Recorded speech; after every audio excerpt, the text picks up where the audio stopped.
कक्षा 7 गणित अध्याय 11 घातांक और घात आज शुरू करेंगे और इसके कुछ महत्वपूर्ण तथ्य समझ लेते हैं।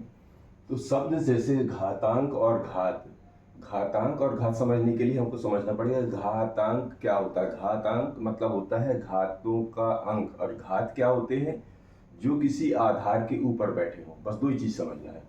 घातांक में दो चीज आएंगी, एक घात आएगा, एक आधार। तो जो नीचे बैठा होगा वो आधार कहलाता है और उसके जो कंधे पर होगा वो घात कहलाता है। शुरू करते हैं। तो बड़ी संख्याओं को सरल बनाने के लिए इन्हें घातांकों का प्रयोग करके संक्षिप्त रूप में लिखते हैं।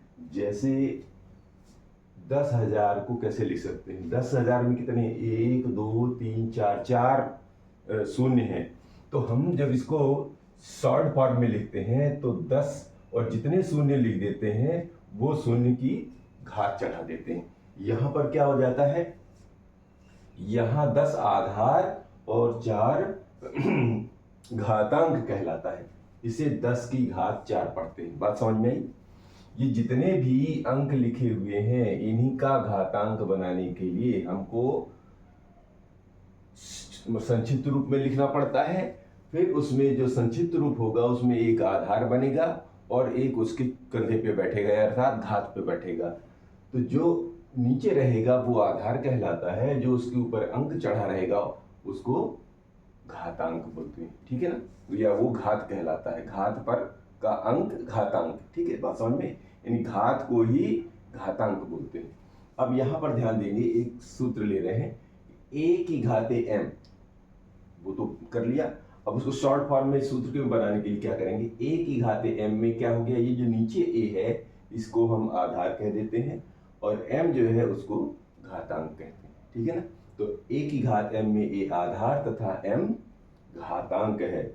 अब घातांक को संख्या के ऊपर, यानी जो भी संख्या है यहाँ पर, जैसे यहाँ पर 10 की घात 4 है, तो संख्या के ऊपर यहाँ पर तथा अपेक्षाकृत छोटे आकार में लिखा जाता है। यानी जो घातांक होता है वो आधार की जो अंक होगा, आधार की जो संख्या होगी उस संख्या की तुलना में साइज छोटा लिख देंगे। ठीक है, ये ध्यान रखना अपने को।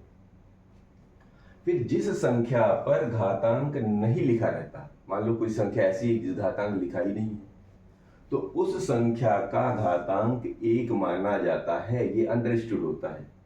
जैसे 5 लिखा है तो 5 का मतलब है 5 की घात 1। समझ में? अभी इस पर काम भी करेंगे तो और स्पष्ट होगा।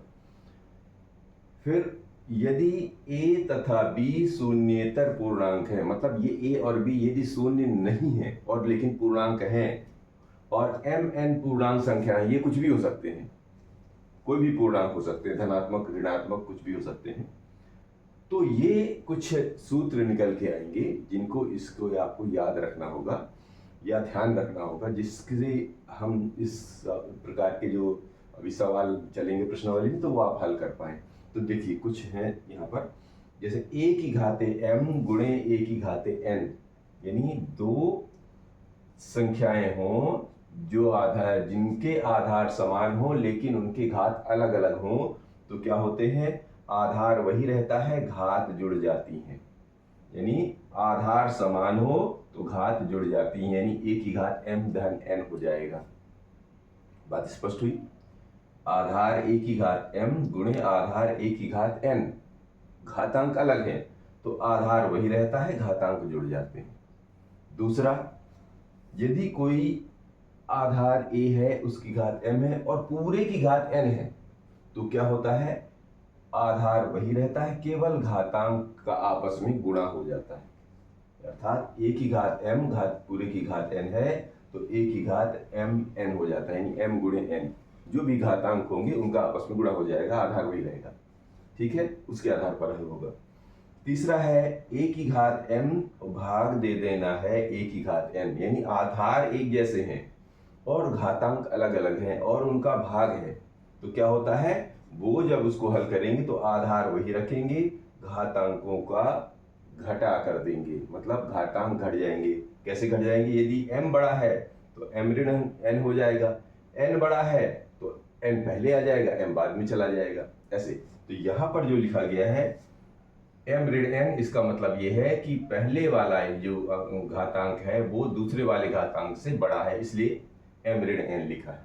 अगर दूसरा वाला घातांक बड़ा होता, ये कम होता, तो इसमें से इसको घटा देते। बात समझ में आई?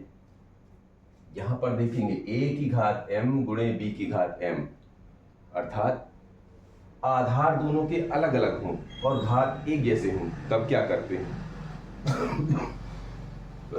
सॉरी, आधार अलग अलग हों, घात एक जैसे हों, तो घात वही रखते हैं, आधार का गुणा हो जाता है। ठीक है, वहां घात जुड़ते थे, यहां आधार का आपस में गुणा हो जाता है, घात वही रहता है। बात समझ में आई? अब लीजिए a की घाते m भागे b की घाते m, यानी आधार a की घात m और b की घात m, यानी आधार एक जैसे हो, आधार अलग अलग हो, घात एक जैसे हो, अगर उनको भाग देना हो तो हो जाएगा a की घात 1/b की घात n की, उनका a बटे b कर देना है और घात वही एक ही रखना है, वही दोनों में से कोई भी एक ही घात होती है। और यदि किसी घात आधार की घात शून्य है, कोई सा भी आधार हो, उसकी घात यदि शून्य है तो उसका मान 1 होता है। ये बिल्कुल साफ साफ याद रखना। फिर कुछ चीजें और क्लियर करनी है कि यदि कोई संख्या जैसे ऋण 1 है या कुछ भी हो, यहाँ पर ऋण 1 से दर्शाया है, यानी कोई भी संख्या हो सकती है, यदि उसकी घात विषम संख्या है तो जो अंक होगा वही आएगा। यहाँ पर क्या दिखाया है? ऋण 1 की घात यदि विषम संख्या है तो मान ऋण 1 रहेगा, और यदि ऋण 5 लिखा है यहाँ और उसकी घात विषम संख्या है तो विषम संख्या का घात उतना तो हो जाएगा जितना घात करना होगा, लेकिन चिन्ह जो है ऋण का आएगा। ऐसे यहाँ पर देखेंगे, यदि ऋण 1 की घात सम संख्या है तो उसका मान जो है सम संख्या है तो उसका मान ये धनात्मक होता है।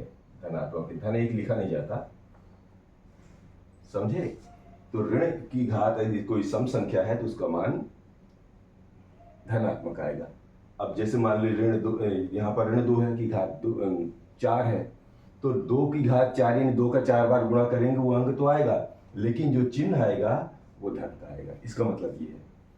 फिर किसी संख्या को k गुणे 10 की घात m के रूप में वैज्ञानिक संकेतन या मानक रूप, ये कहलाता है मानक रूप, ध्यान रखना है, में लिखते हैं, जबकि क्या k का मान जो होता है, यानी पहली जो k है वो 1 से या तो 1 हो या 1 से बड़ी होनी चाहिए, लेकिन 10 से छोटी हो, यानी k का मान 1 से लेके 10 से कम यानी 9 तक आप लिख सकते हो, ठीक है ना। तथा m कोई एक पूर्णांक है, यानी k का मान 10 से कम होना चाहिए, या तो 1 से बड़ा या 1 के बराबर, लेकिन 10 से कम होगा, और m तो कुछ भी हो सकता है, कोई एक पूर्णांक कुछ भी हो सकता है, ठीक है। तो इसको वैज्ञानिक संकेतन या मानक रूप में कहते हैं। तो इस तरह ये इसके महत्वपूर्ण तथ्य हैं। अगले वीडियो में हम इसके सवालों पर चर्चा करेंगे।